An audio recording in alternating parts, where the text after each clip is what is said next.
I think it's No. just three of us. Oh, wait, excuse. I What think time we is are now live. Okay. Hmm.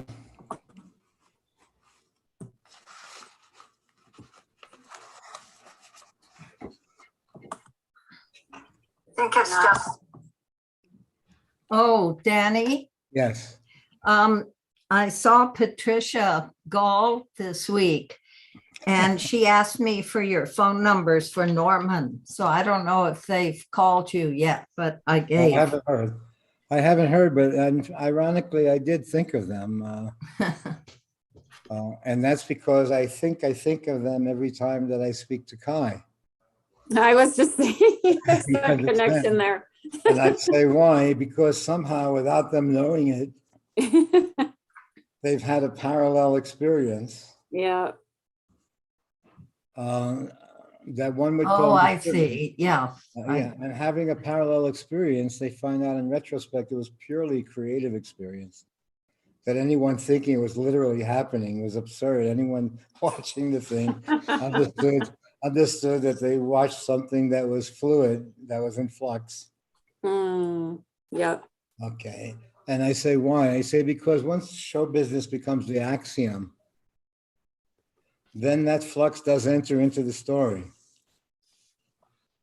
And so then there's overlap, but for us, it's almost an operatic experience of overlapping, of strangers bumping into each other and having overlapping experiences. And it's all around the journey.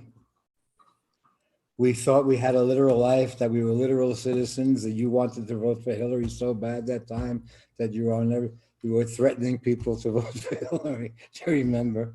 And you were then saying that Freud wanted everyone to vote for Hillary, and okay. You were making contacts with past characters. But no matter what, the schmuckiest thing happened where Trump won. Where so-called the joke.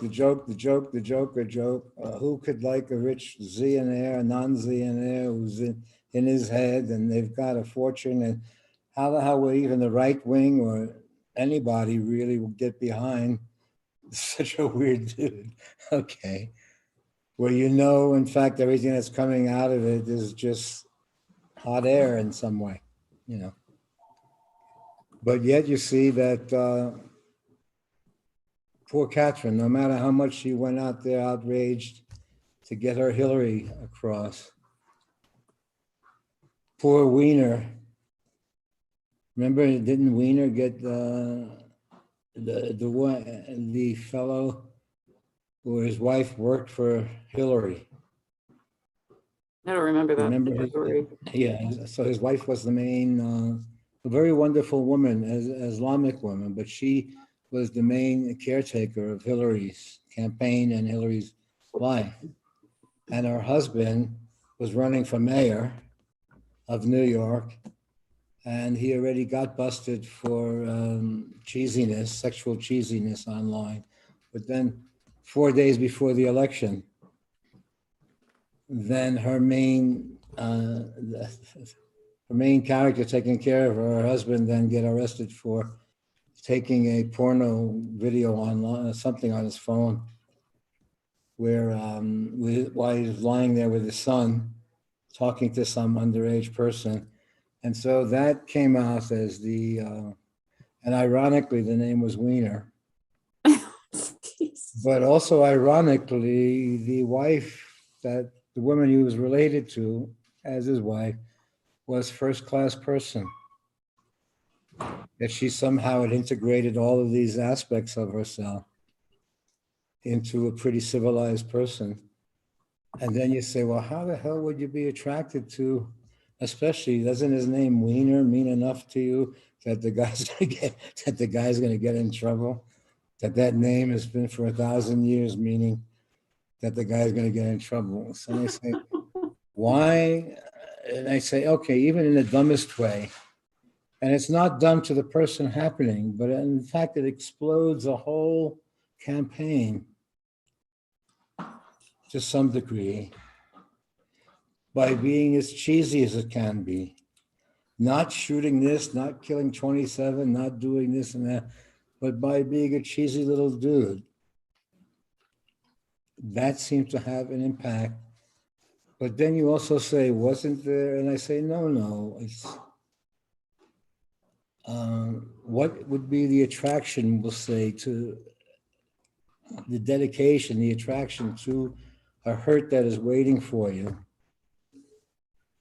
and that everyone will advise you about, and in fact may even be watching you to make sure you don't do it, but that you would slip out the bathroom window, or even though somehow instinctively you understand there's a pain waiting, there's an experience waiting. Others may see it who are not having the experience. They see it as pain, stupidity, hurt, tragedy, broken heart inherent in the story. And I say that observation probably is accurate. The only thing is,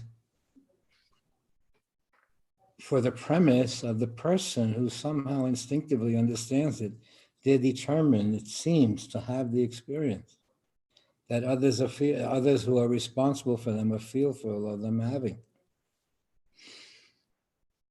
And so there is dichotomy there where people can instinctively see a determination. On some levels, it's called nuts. On some levels, it's manic. On some levels, but on another level, it's also, again, deeply creative in retrospect. That something had to violate the norm to such a degree for it to visit another space. But what is the factor, Catherine? You've had it in yourself and you've seen it in others that you've tried to care for, where they were determined to be hurt in some way.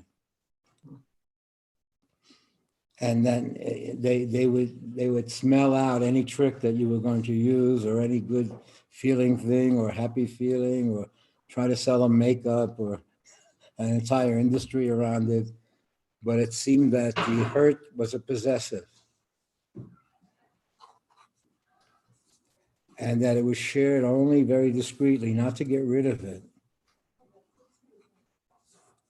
but somehow to share it. And when one navigates through the hurts,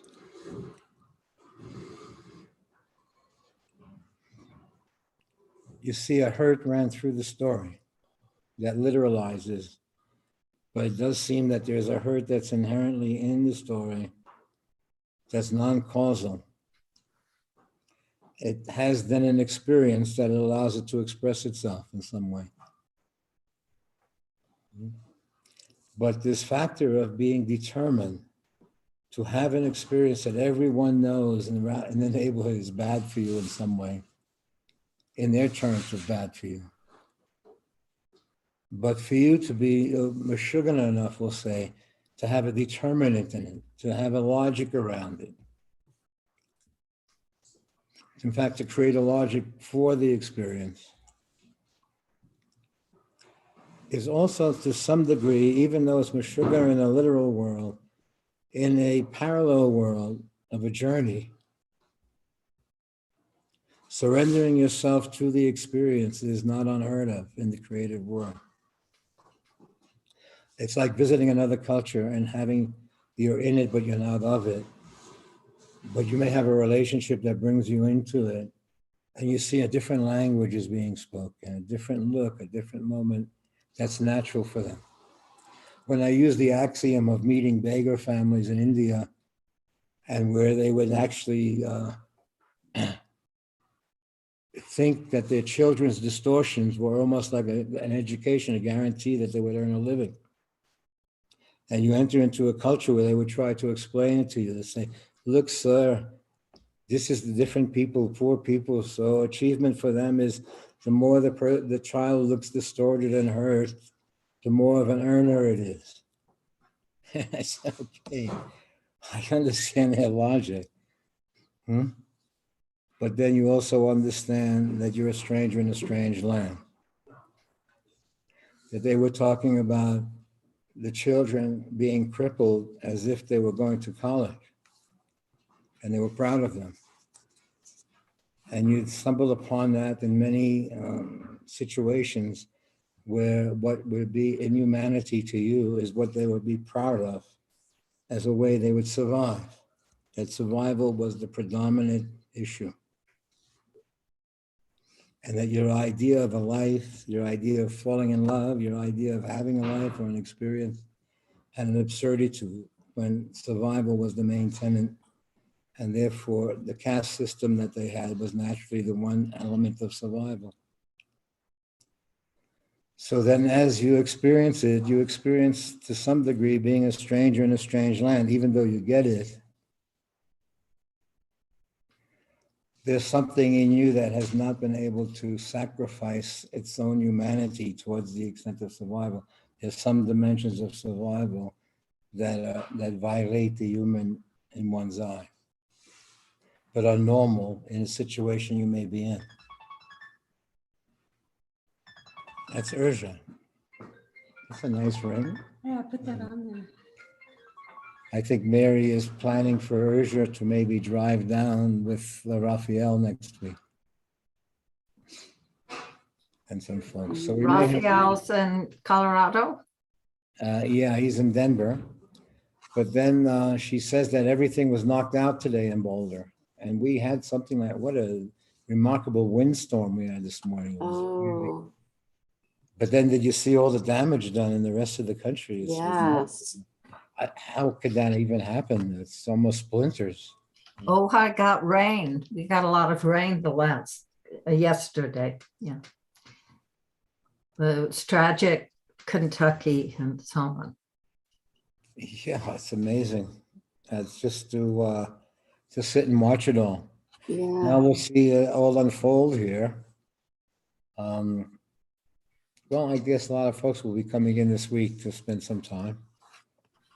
They're probably out shopping for Christmas. Let's see, have you gone out at all? Not much, no. Well, I went out to Sam's Club yesterday. That seems to be where you go. I go there on A big event. on Tuesday is a day that Mary's off, and so we go over there. So we planned an event there. Where else did we go? Well, a friend opened a bakery here. He had one in Taos for a long time. And so we went to see him there, the new place. But it was closed for the day. He's only open a few hours every other day or something. So they all have casual business hours, everything. But it is also very one long day, isn't it? Mhm. One long day. And it all somehow melds into each other. And Segway has been doing this huge moving situation with paintings and stuff. You see, we have paintings back on the wall. No, They're he's organizing the house. He's organizing the house because there's no room anywhere in the rooms. Ah, And then there's so much old clothing and stuff like that. That's all, you know, so he's going through it all to figure out. He's really jumped into it. But I guess they're trying to make the rooms creative. And since people are visiting next week, move things. So then we had paintings. We have so much art stashed away and so much this and that. Tchotchkes, you would call them. But looking at them, then you see the problem with them is that they have a kind of value in literal world if they're translated. That's why I raised the question myself last week when I asked the computer, can one trade a painting in for cryptocurrency? And then the answer to it was there was 1,000 responses that they're doing it already. It's pretty established and it's so then it looked like, okay, another way of doing things. If you had to take an artwork into literal time, into the market, then you run into very weird scenes again and again, you know, but it's a percentage of the sale what you join, or this way or that way. So then that the fact is that, and that they can digitalize it, the digital aspect, that's very interesting to me. Catherine, that they mention that what they do is they take your painting and they take a digitalization of your painting. They transfer the reality of the painting to the digital. And so then the digital goes into the digital world. And so to old geezers like us, the digital world is a whole weird universe that has traps we don't know what button to push. But to see the digital as the reality, meaning that the literal painting was just an aspect of the creative process. It was like a screenplay to the movie, you see. So the screenplay may have its own fame, but it doesn't have the fame that the movie has. So, and the movie is evolving. So then I say, okay, there's a lot of bullshit to that story. Is this a process to sell the painting? That is a process to put the painting out there and to see. So selling is not literally selling like you have it on the shelf with a number on it. What you do have is the information of what it sold for as a literal painting or a sculpture. The fellow I told you last week had the Banksy. He bought the Banksy painting and then put 10,000 people out there at $1,000 or $1,500 each. So he tried to democratize the thing itself, where a lot of people had a piece of a masterpiece. Mhm. You could say that you own a Banksy or something like that. And so he felt that ownership was important to folks like that. Hmm. So, but again, it's seeing it from a very different climate. Aren't you basically buying stock in the painting then? No, they're getting a rendering of the painting. The painting is evolving because as you now have 2 million people looking at it regularly, while you have this and that, while you have that attention to it, what may have been a simple thing becomes all of a sudden, there's a huge interest, like a TikTok sort of situation where there's a huge interest in something that may have been goofy, Mm. Mhm. you know? So, okay. So apparently, the logic that we're using here, it has a life of its own being out in that world and being considered from that world. So then there's a kind of hipness to the art that they're looking at, is the art that made statements or something like that. But what happens is the digitalization of the art has all the theories of the art in the last few centuries in that one act of digitalizing it. Because they're also positing that the digital is now the reality in their world, and that you're old-fashioned and considering that the original character is the original character. And once you're in their situation, you see that you're talking to a different, so their premise is that their market, so to speak, is a different audience that wouldn't buy the same sort of movies that you like. That want hipper movies or this, so they're kind of, but the fear, again, is the AI fear, is that they lose a bit of humanity every time they make a transition that excludes the human in order to have a better technique. So the technique becomes a reality. So we'll see, but I think for us exploring that we'll kind of bring our own sense to it. I don't think, in other words, that we'll ferret out a world. So it is rather interesting when I ask that question, can this literally become that? And then I get an answer that somewhat allows me to get the phenomena. But then I understand that if I got the whole phenomena of that world, and I see people entering into it without knowing what you know. So again, you always have that challenge with there being a percentage of somehow normal people, but somehow they know something that the population doesn't know. And that the population will find out 50 years from now, that there's lag time. But that somehow a large population is always kept entranced in what they're doing, but kind of kept dumb to a larger picture. Mhm. And that if they then ask a larger question, religion is immediately thrown at them, or structural, the logic of the social fabric that they're in is always the predominant feature. Yeah. Okay. But you see that sometimes there are some soulful questions that are not answered literally like that, but open up a doorway. Now, around those doorways are psychological problem states, because the field is, in my mind's eye, there are alarm signals when you start to visit a place, you see, inherently, and that you are inherently protected from an experience. But it can be akin to an experience like, we'll say, you need an education to perform surgery.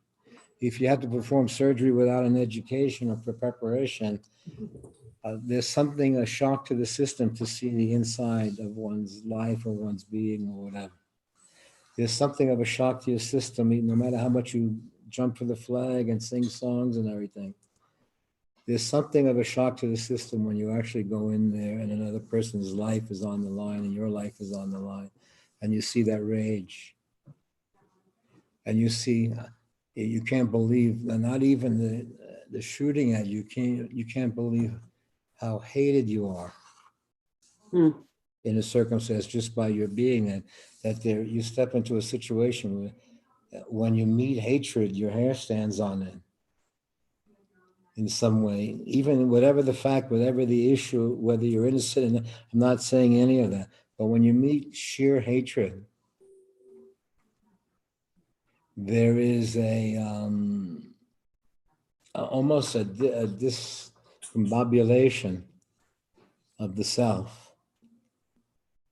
in a way, when when you, the love-hate relationship, we'll say, in a situation, in a love affair, where there's a love affair that allows something to be constructed in a feeling, and then something is betrayed or lost or deeply hurt, and then sometimes it may visit the neighborhood of hate, and then that the human being can't take hate, that something disintegrates when that feeling is in the picture.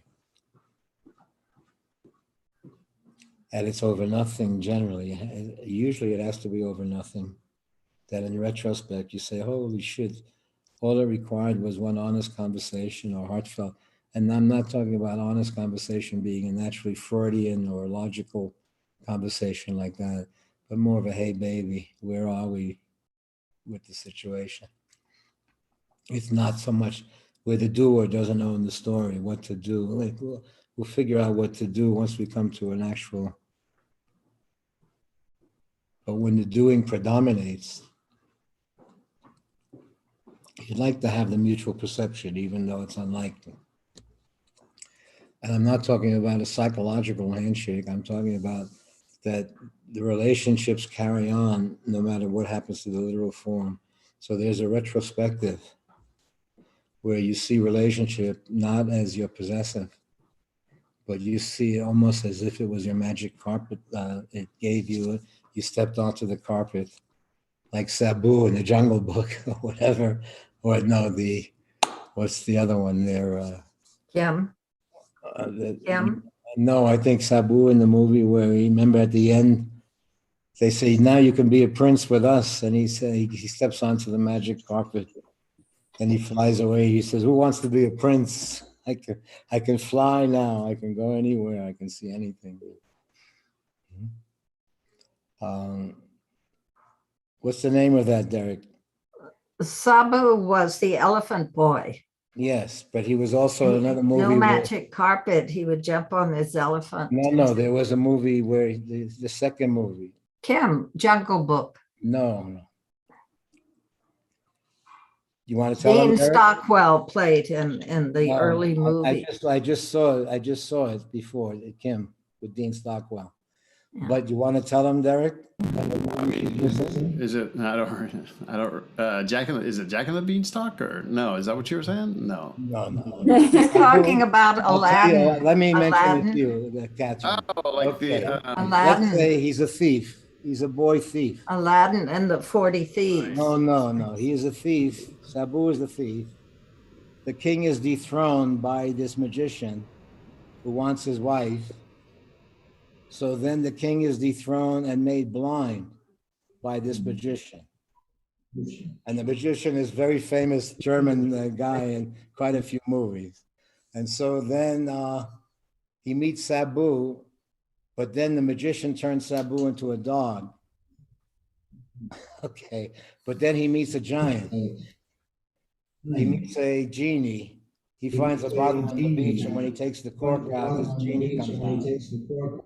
And that was the most famous movie ever made. Are you kidding, Catherine? You didn't see it with Sabu, and who else was in it? Not Errol Flynn, but Was it animated or live action? what's the name of that with Sabu? Back in the 50s. Thief of Baghdad. The Thief of Baghdad. The Thief of Baghdad. I did see. I didn't see it. Oh, you should It's see an old movie, I think. You should Yeah. see A Thief of Baghdad. That was a famous movie when we were kids. Mhm. And then I read that who did The Godfather? He said those were his favorite movies too. Really? Scorsese. No, not Scorsese. Godfather? We're just kidding around with Catherine, since she's in show business out there. We're throwing this at her. But it is Sabu. I think it's called The Thief of Baghdad. And it's weirdly, and I just did see Kim also, because who was the star of Kim again? Dean Stockwell. Well, Gene Stockwell passed away a few weeks ago here. Oh, did he? Yeah, he's up in Taos, so he was pretty close to quite a few people up there. So he just passed away. So then we saw Kim, but he must have been like 10 years old or so. Yeah. Where he's a white boy pretending to be an Indian boy or something like that in India. Francis Coppola did the Godfather movies. That's Right. for Derek, not Scorsese. Yeah. So, yeah, I came to it in my head also. How's things, Derek? Okay. I Just sort hear of. an echo effect going on. Yeah, I don't know what that is. I'm trying to mute every time when I'm not speaking because I heard on some of the recordings that it is doing that. So. Have you tried mute. headphones? I have headphones. No, I haven't. Could try it. You want to try it? Might work. They're just big headphones. Oh, you mean it doesn't echo in the room with you? It doesn't echo.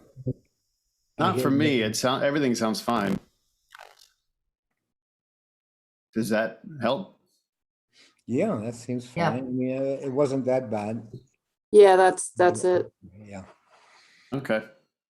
I'm comfortable with the headphones. This is how I give lessons. It matches your shirt, black and white. There you So go. then, how does the next few weeks look to you, Catherine? It's okay? Life is okay for you? Well, it has its challenges. I had two memorials this week. I had Yeah. to speak, and one I had to organize for two friends. Alan J. Friedman died. He was a composer from my musical Calamity Jane. And Corinne Chappelle was a solo violinist. She was 46 years old. I've known her parents for over 50 years, and she died. I did a memorial at the Ojai retreat. So it's been a tough week, a lot of death in the Or air. just, but not having to go through the processes. It's hearing the news. Well, it was more than that because it was quite a production to stage and organize a memorial, and Yeah, I'm understanding. It's just, it's remarkable in hearing a memorial, not knowing how much work goes into it. well, it depends on how you do, I guess. But we ended with her record, playing her pieces of Bach and Beethoven. Yehudi Menuhin, who was her teacher, said that Corinne Chappelle showed the greatest potential of her generation. That was his quote he sent. Anyway, 46 is just too young to die, that's all. Well, as Johnny D was passing away, I didn't know, I was passing away in the hospital in San Francisco around 9 o'clock at night. Then one who was in the room with him is Kerry. Carrie's listening. Yeah, Kerry is listening. So Kerry called me. And so then we got to share a rare thing in the room with the nurse seemingly walking away, maybe knowing what was happening. And then Kerry having a kind of esoteric, literal challenge. And then bringing me into the story to see the challenge that he's up against. Should he just grab John and save him? Should he get doctors, this and that, called out loud? Or is action required? Is okay. But you see the living and dying happening in the moment. And you see in your mind's eye a kind of dignity in the dying. And you even get eye signals from the person about they're not asking you to run in and save them in some way. But then you bring me in the story and I see the challenge of Kerry. It's not a literal challenge, it's just a challenge to being how much can the person take before the doer comes in. But then that there's a creative dimension of respect or affection.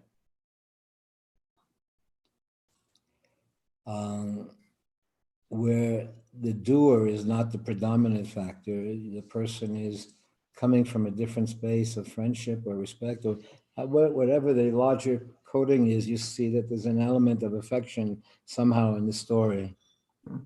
So it's almost as if it's you and your child, you and your parent in a dark room. And it may be even a parent saying, look, it's okay, let me go now. I'm not into it any longer, or whatever. And does it literally have to be said? I said years ago, looking back, I saw that's what my father was saying. Until the moment when there was actual, not the conversation of literally doing this or doing that, but releasing the story. There was an actual conversation about dying not being some kind of flaw. But the flaw is you're attempting to assert yourself onto the dying in a horror movie show. And you had to distinguish between dying and death. And so the question then that had you there was where the doer was one aspect of the story, if it was warranted, and that premise for us creatively, when the doer was not an automatic, there would be times when the doer was automatic. You then stumbled upon another world where when it called upon you to get involved in the story, it spoke to you directly. So you stumbled upon a world where second nature to you now, where common sense of your own creative kind, where it wasn't so much common sense to literalize the existence around the self, but in fact you were caring for something and observing something. You were not assigned to any job or anything like that, but in friendship you were caring for something. And in the friendship you were caring for the human element of the story. So in that dopey world, a wink or a tear or a laugh or a goof has deep meaning. Because it's a shared space around something that usually folks would consider a horror show. But it would be as if on my way to dying, I give a wink before I go into the treatment story or something like that. So you see that the human relationship kept the human, the wink or the laugh or the look had a whole passage to it.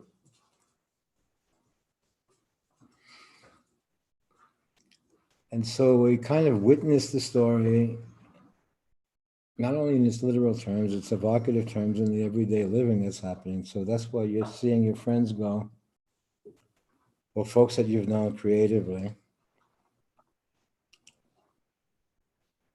Would you like me to say something about you if you went, let's say?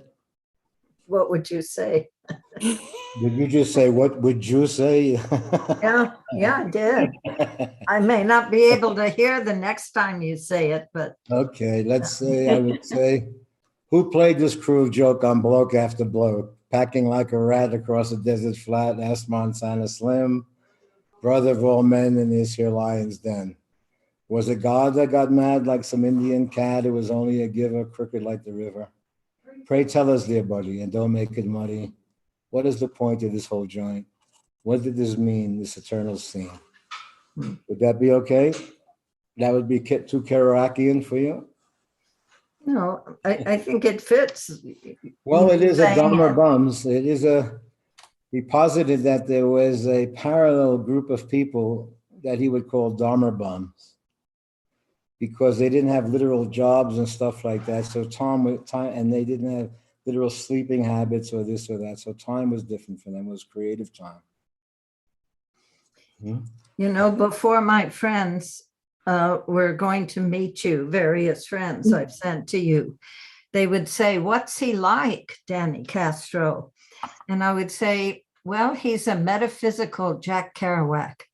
No. That was my description back when. What do you think, Derek? What's the earliest poem that you have? Carol, Pardon? What's the earliest poem that you have? Oh, goodness. You mean when I wrote poetry way back? No, I remember in maybe second grade, we had to sing, I think that I shall never see Oh, a poem as lovely as a tree that yes. spreads its arms to pray. Well, the first poem I wrote, I was 7 years old. It was called Wishes. I think it's in that memoir I sent you, Buddha and the Dancing Okay, Girl. yeah, no. And it rhymes. It's, I wish I were a dog and could play all day. And it goes through all these animals and birds. And then I say, but in the end, I'd like to remain myself, carefree and merry, or something like that. It was awful, of course. That sounds pretty sweet. Well, for age 7, I guess it wasn't too bad. In Texas. Yeah, surviving All Texas. happening in Texas there, you know. So what do you think? So when you look at it, it doesn't seem very literal at all. It seems one almost has experienced a journey where there are aspects of the journey where there was a literal you, there's an evocative you, there are a few yous available to this journey. Whether any of these yous are you in terms of literal, it seems if you try to break it down to there being one, the literal you, the other elements of your being would kind of suffer in repression. So somehow, when I look at it in retrospect, I say, how could I have been so determined to screw up? Where I even knew myself what was that, but at the same time, there was a determination towards the experience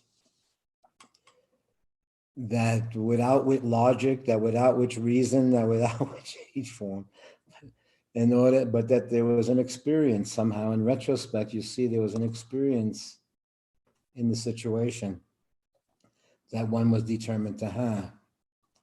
And you say that the self was talking to a future self, where you then meet a character in your being that was creating memories. So when they ask, why is this guy such a schmuck? Why is he doing this and doing that? You see that somehow it was creating a memory to have 30 years later that would give it an answer to something that logic couldn't explain. Because logic, being the predominant element, would always see anything that was illogical in that way to be disturbed or wrong or imbalanced or whatever. But then again, that one, in fact, had the full spectrum of expressions. And I say, well, how would you experience? I say, well, why? We'll say, why the fellow who paints the black paintings, why did he commit suicide then? He was so famous for his black paintings. I have a museum in Texas And he committed this, and I said, no, the color field painters discovered worlds inside the color, like the digital painting. They're talking from a digital point of view. You don't have that point of view developed already, so it's another language. So then you see that these guys became so infatuated with the creative act that they were engaged in, that the rest of the world receded. The rest of the literal world became peripheral to them. What became central was what everyone else would normally walk past, a black painting, no one would look at. But to invest yourself into the black painting and to discover the dimensions of colors and shades inside what looks to the public like a black painting. But with you, let's say with an agreement between you, it's almost a religion then, that hidden in the color of many colors. And as you explore the many colors, you see something that the world doesn't see. No matter how much you try to educate them and this and that, there's an experience that sees the multidimensional aspects, and then you see that there were heroes in that world. Just like there were heroes in the dance world, if you were studying it, or heroes in the acting world or whatever, you see that somehow there was another level that wasn't actualized so much around the teaching,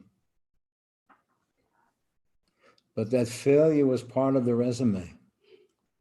It wasn't a possessive at that point. In the creative act, failure is not a possessive. It opens up, it brings you into a mindset of exploring something that's hidden.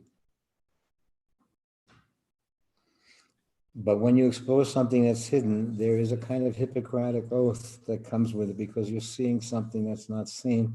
And Hippocratic oath can be as simple as taking care of your children, where you see something that they can't see. So you're kind of teaching them to experience it, but also sparing them the literal by putting your body in the way, by putting your experience in the way. So it's inherent. To discover the inherent properties of a soulfulness is to then introduce it into one's life, not have it only accidentally happen to oneself. Oh, both of you are moving, like two people would. Here, you want to see two people with hats here? Oh my God. For the moving through. No, come on, show segue. Let's see, segue again. Oh, goodness. Hi, think- segue. Okay. I think they're planning to rob a bank, or at least a grocery store. I think they're planning to rob a Looks bank. very suspicious. Candy shop. I felt so strange the first time I went into a bank with a mask on. Yeah. Well, how was that? Yeah, looks like you're gonna try to rob the place. Now it's normal. Yeah, now it's normal. Did they have a mask on yesterday when they don't have a mask themselves? No, she didn't. She's at a booth, so, and that was through the drive-up thing. Danny, I have to go get Shorty's meds. so I'll be Okay. right back. He has to go get Shorty's meds. You know, Shorty. Getting shorty. Yeah. Well, Shorty is a little doggy that Mary found, or who found him? I found him at the shelter. Found him at the shelter, and they didn't give Nobody him would very take much him. longer to live or whatever. He was. Oh, Apparently they said that they attached fireworks to his body or Poor little something and guy. left him to die there. Yeah. So now he's losing all his hair. Aw. But what did they say that he had He there? has two leaky valves in his heart, 2 leaky valves in his heart. and he's got high red blood cell count. He's losing all his hair. He's a mess. Aw, he's heartbroken. Poor little guy. Yeah, and both of his hind legs, the knees are totally blown, and he's so Aw. little, they can't do anything. There's nothing. goodness. Goodness. So, but he's okay. He's happy. It's weird. Seems Aw. to be happy. Yeah. Just seems a short little weird dog. He's got a lot of bald spots around him, but he barks a lot all the time. And- He's a watchdog for sure. Shorty. I'll be back. soon. Okay. Call me Although if it you took a year or so for Mary and Janet to be able to touch him. Mm. can barely touch Oh, Yeah, but he'll start barking at you or trying to bite you. I still have nothing. It probably hurts. I would say that he's in pain there. Yeah.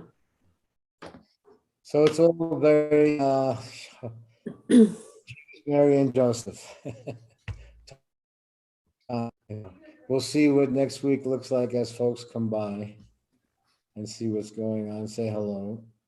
Is anyone you doing anything, Catherine, for next week for the holidays? mine will be pretty quiet. I'll see a couple of friends. For 4 or 5 decades, I'd be in India every year. So I'm out of the habit of Christmas. I sort of lost that feeling for holidays. Have you watched any of the Indian films on Netflix? Oh, I started that series. I couldn't stand it till something about one I have Tagore? about the teenagers. It was Oh. drama series about westernized Indians and yeah. Oh, but did you see is it Tagore? The Tagore films? Yes, I saw them years ago. I've recorded them, but I haven't rewatched them. I saw Some of those are nice. They were nice because they kind of revealed an inner workings in a way, you know. Well, Satyajit Ray directed them, which helps a lot. Yeah, no, I understand that. But no, it then brought me then into when I was thrown back to India and I was in the domestic scene then of doctors and the situation there. The first time before it blossomed into something other than that, it was pretty common visiting. And My favorite is Devi. Did you see Devi? Devi. I'll keep an eye out for it. I'll keep an eye out. Oh, it's wonderful. It's But about. how was it for you though to be subject to the Indian history while you was a Texas girl? Texas girl goes into the story. Well, I don't really feel like a Texas girl. I was born in New Orleans, live more in New York. Well, I know you're going to California hypnotize than it. That's like Princess Diane saying, "Yeah, I was really born in a cool neighborhood," or something like that. And she says, she didn't really go into it naive or anything like that, but it did seem like she did. Well, I was much more at home in India than I ever was in Texas. So I just. Well, I have to say I was more at home in India than I was in Texas also. Yeah. So it depends. But there was, Danny, when I think I put it in my book, when I was 7 in Texas, I used to sit on the doorstep waiting for them to come and get me and to take me to my rightful parents. I knew someone had made a mistake, but so something in me knew that this was not my tribe, something knew that did you know that you were not wanted? No, it wasn't that. I couldn't relate. This was not my tribe, and something in me knew that.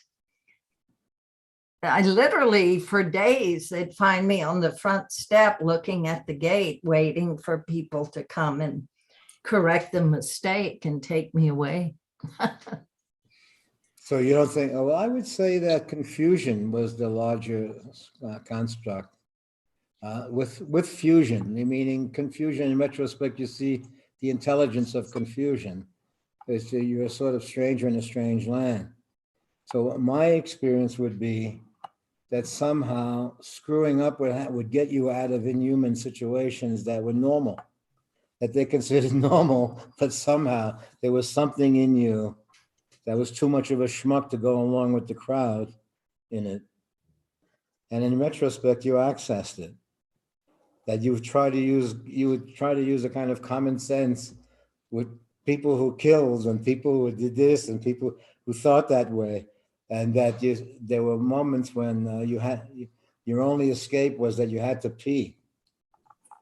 Somehow having to pee allowed you to get out of spared you certain experiences, but that also made you a screw up or unreliable in a situation. But in retrospect, you see that your unreliability was around something that was not right in the first place. No, I think I took a different road, Danny. I was a model student. I never got into trouble. That was my disguise. You know, I didn't screw up. I just something new. I didn't belong here. And at soon as I graduated, I left Texas. So, you know, there are different roads to getting out. I would say the different roads basically are relationship oriented. And when you're adult enough anyway. We'll say the journey as a child is you're in metaphor of structure. Someone looking at you may see the story from a different place. Hmm. Somehow experiences open up until you can see the doorway, you're karmically ruled. So let's say somehow you see in retrospect that you were making a break out of a kind of karmic prison. Um, And so you took an action that was wildly different than the circumstance to some extent than you were in the logic of it. So let's say in retrospect, one sees the story not from the possessive, but you see that ignorance was bliss in some way, because it wasn't exactly ignorance, it was also keeping a purity, a pure way of seeing things that would be damaged. Okay. You've lived your own movie, you've lived your own creative process. And in seeing the creative process, you kind of release the story from the possessive. And you kind of give a life to the others. That was unknown. Sometimes one feels like you're living a life that had been scripted a long time ago. It An seems. old But script, whether it's scripted in another the hormones, life or something. it seems that the script is elusive. You find the script in hormones, but it's not exactly the script. It's a part. There's a fragrance of the journey, maybe in the hormones. There's a fragrance of the let's say the colon cancer waiting for me 40 years in the future. And then I say, holy shit! I met my father 40 years later in the cancer. So the cancer was also a love letter in some weird way of seeing something that I could not see in the whole story. And considering my whole life story, I never considered that they had a life story, not just a history Yeah. that I had for them, but that they also coexisted. Okay. And so in that, just become aware of the parallel dimensions of your life, but it ceases to be your own life that way. Once you have room for the other factors in your, that is no longer limited to the body, then you see that the lovemaking probably had some relationship to certain experiences that you had literally in your life. Whether did they say, hey, baby, when they met before you arrived, or they say, leave me alone, I'll get the hell out of here, or whatever. But let's say, to what extent does the dynamic of the social atmosphere enter into the story? I would say a wholehearted love affair entering into the story is unlikely, though, isn't it? When you look around the world, you don't see wholehearted love affairs so easily, where it's voluntary and voluntarily meaning not like a kind of Bill of Rights voluntary, but creatively voluntary, that there's an experience that each person is geared for. So that there's something wholehearted in the experience, even as it goes. To meet your parents creatively in a movie of their own is not to meet your parents, but to meet a mystery hidden in plain sight that almost all the neighbors know, that relatives know, everyone knows, but you discover. Discovery is different from knowing. Knowing literalizes the person. To discover the experience is to see the fluidity of existence running through the story. And you see that one has an intuitive relationship to that fluidity. It's called many names. We try to literalize it or capture it and know it, but it forces our knowledge to be no longer limited to activity of self. But there are certain things that are hidden in plain sight, that require discovery, meaning that the ego doesn't possess it and organize it into its history. No. That there's a portal of discovery. And the portal of discovery gives there's a vow in seeing it, that you're caring for something. The vow is not a literal thing, but it is in fact comes now with your creative expression, that you won't sell it out. And it's not spelled out what sell out means, but it is when you're in that neighborhood. That somehow one is caring for something. And that even if you're eulogizing them, it's around that caring for the creative thread that ran through the story. The literal person had this creative thread running through the story, and that thread gave them a different kind of life. And when we're meeting in that, do you think you're coming out next week there, Erja? Oh, you can see me? I can see you now, yeah. I only see you and myself. So I was wondering if I'm using my phone because it's not working on my computer. It's still out the internet. If you scroll, you should be able to see more people. Scroll to the left, like push it to the left. Ah, yes. I just learned that myself last week. You just learned that. That's good. No, there are so many things that are hidden in the story. Oh my goodness. And have you explored Bitcoin yourself, Catherine? No, No. I've Crypto? avoided that. Yeah. Well, if you then ask about the translating the literal art into the Bitcoin, and then there was also something recently on this shaman, what was it called again there, Derek? A techno shamanism, where instead of avoiding the computer, they're saying, look, old people don't get it. It's a whole other world. Okay. So old people will only do what interests them. They won't explore this whole field. So I say that's probably true, that you see it as a whole creative field, and then you see the simple thing that you have to do, but you're not confined to that. You see the larger picture. So their premise is that they're coming from that picture. And that, but then again, they say, look, if you saw what your bank was doing, you think you know your bank as a place where you can go there and get some cash when you need it and this and that. You got savings, but as a matter of fact, your bank would laugh at that description of itself. It is this huge thing that is more Bitcoin than Bitcoin. Mm-hmm. So you are living in a kind of parallel world that you think is a literal one. Yeah. It's an abstract world, money. Yeah.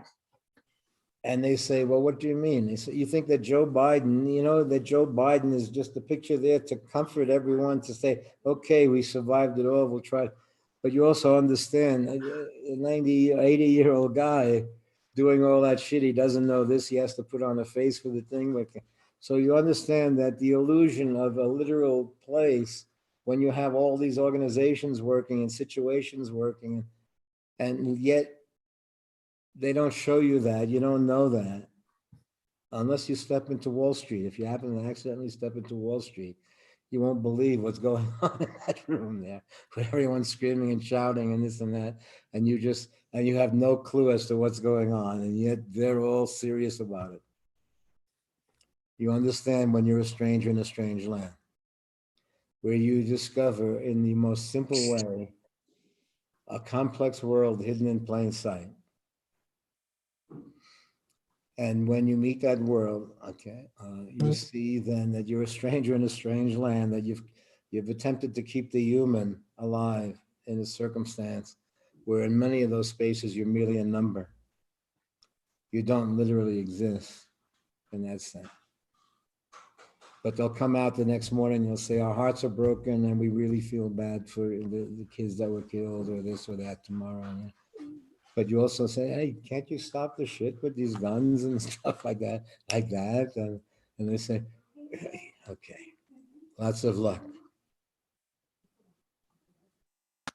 So to some extent, one is a stranger in a strange land when you see the literalness, but as friendships develop, friendship seems to cut through the structures.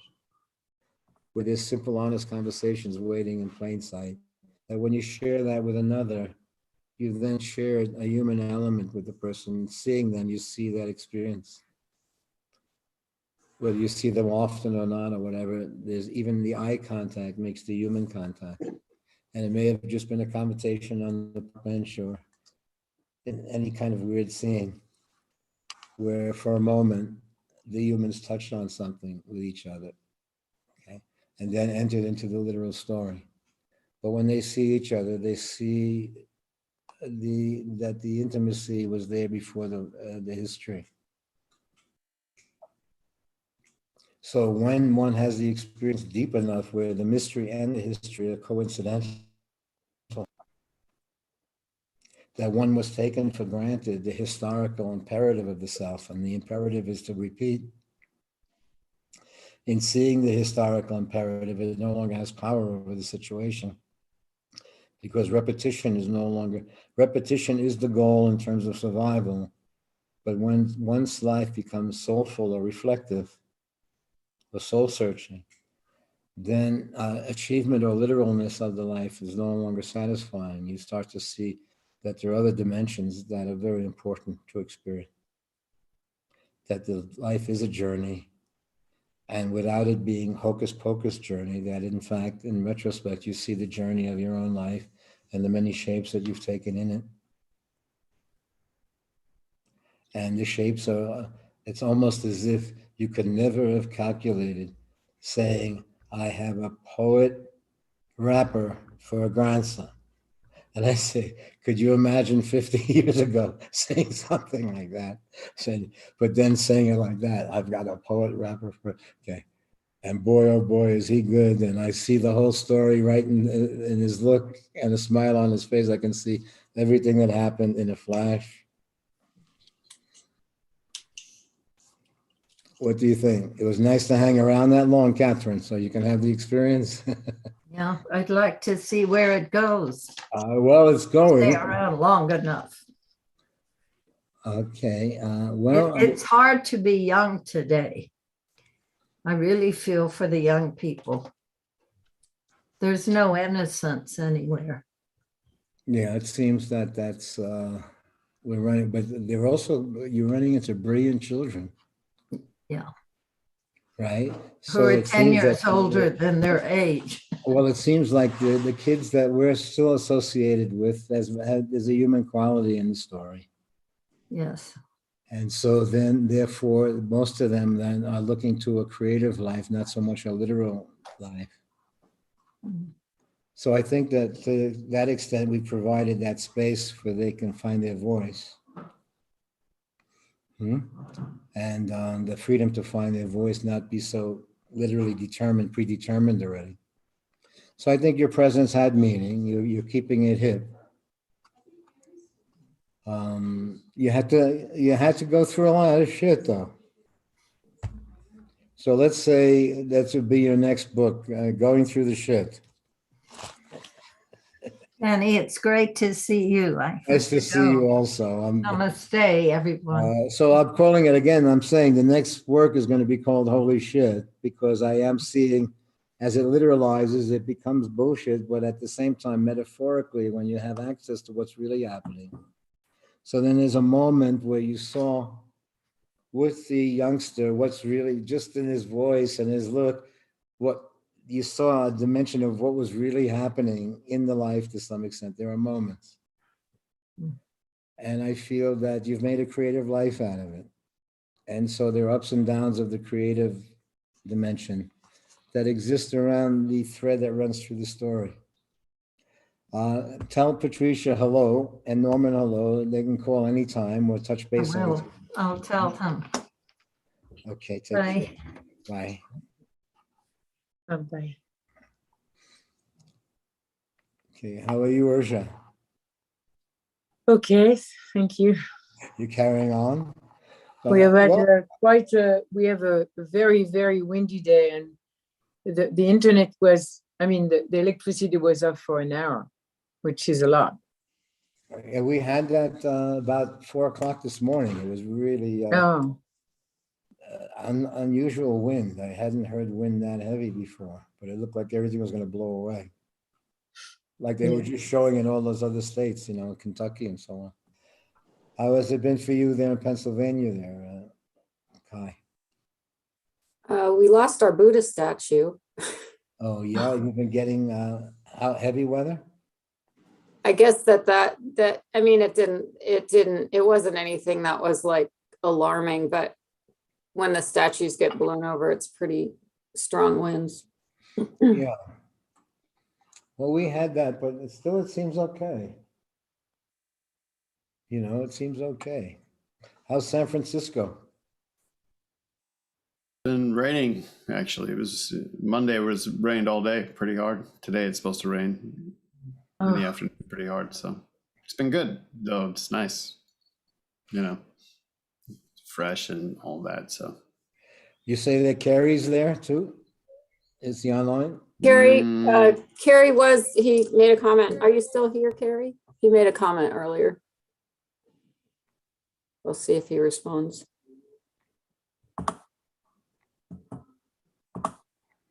But it's There's a little bit of a lag time between our call and the live yeah. stream. There's been lag time here over everything. Yeah. If you hit the switch to turn on the show or something, it takes 3 minutes before it works or something. Oh, really? Yeah, so none of it is. That's odd. It is. I think that our computer is like that anyways, and it's slow. The connection is slow. Yeah. My gizmos have been doing that too. Is that okay, Actually, Ursula? yeah. If it's is that okay, Ursula? If Rafi is coming down, if you feel like coming down, that's always Yes, to see you. I'm going to, she sent me the number, but I didn't see it yet on the message thing. Okay. I mean, I can always call back to Yeah. have the number. But you're okay now. Your health is okay. Yes, Okay. yeah. And what's happening for you then, Derek? Does it seem we're all kidding around with that we're Yeah. kind of free year, a creative year for ourselves? Is that okay with you, Kai? You feel Yeah, that transition? it seems necessary. Well, I mean, isn't it, you can kind of see, you can touch base for a moment. Where they say you can take your pulse or figure out what's happening to your heart a little bit. You understand, get a picture of what's happening. You can also kind of take a pulse of a situation and see what's unfolding. And you can also see that there is a maturity in the children that has a real sense about it in the circumstance. Because then you're attempting for the circumstance to be free to find its voice as a natural phenomenon, not that you have to be a sneak or you have to figure out, you have to plan. That basically that is happening. It is a process that is happening. We actually went to look at a house last week. Yeah. So we're just opening up that energy, and the kids got super excited. Yeah. In that area? Yes, Yeah. there's an area of town that's in the historic district, but it's called Millionaire Row. So it's these huge old mansions, but Yeah. the problem is if there's a committee, anything you do to the house, you have to go through this committee. And I think it's just too much Maybe. No, because what they should be coming after you and wanting them, not you going after them. And right. so there is a balance act that if they would discover the kids, they would give them their own kind of scholarship or make their own kind of agreement they would see what the expression is. But when you have to apply, then you kind of know that you're going to run into situations where it becomes too artificial. Yes. They kind of have to want you. Mhm. So you can't pursue them too much. They must, okay. So So let's say you are in the middle of that creative process Mhm. where the, Yeah, and Rod seems supportive of it. I asked him if we bought an old house, if he would help us fix it up, and he said yes. So yeah, seems to be opening. Carrie said still here. So Carrie is here. oh, you're still here. Anything you have to say, Carrie? If you want to get on the call, Carrie, then you can talk. Well, as long as I know, where is he? Is he in Hawaii or is he in California? I think he's We in will wait California. for his response. He's in California. Yeah, I just Yeah, wanted you- to know that he's well.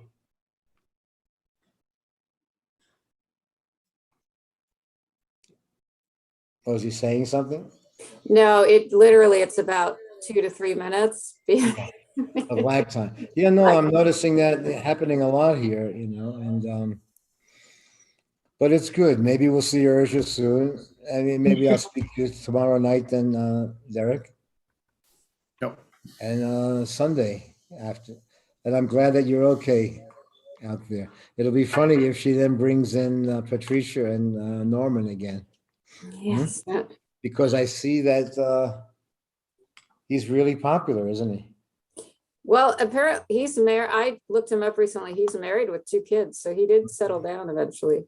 Yeah, but he's on all the shows now or something. You see him pop up. Oh, I don't know. I don't watch. Is he? Like what kind of shows? He's got TV some shows? talk show or he's got some podcast or something like that, or he's doing his thing. But all of a sudden, I think he's become very popular. Ah. Again, so we're running into him with points or whatever again, and it was very funny. So then I thought we would hear from. We'll see how they're doing. It'll be funny. Mm-hmm. Okay, we'll call it. Is that okay, Ursha? You're okay? Yes, See you yes, thank soon. you. And Derek, things are okay. All is well at the moment. Thanks, Danny. I'll see you all then. Thank you, Okay, Danny. Take care. Thank you. Take care. Bye. Bye, Thanks, everybody. Danny. See you guys. Yeah.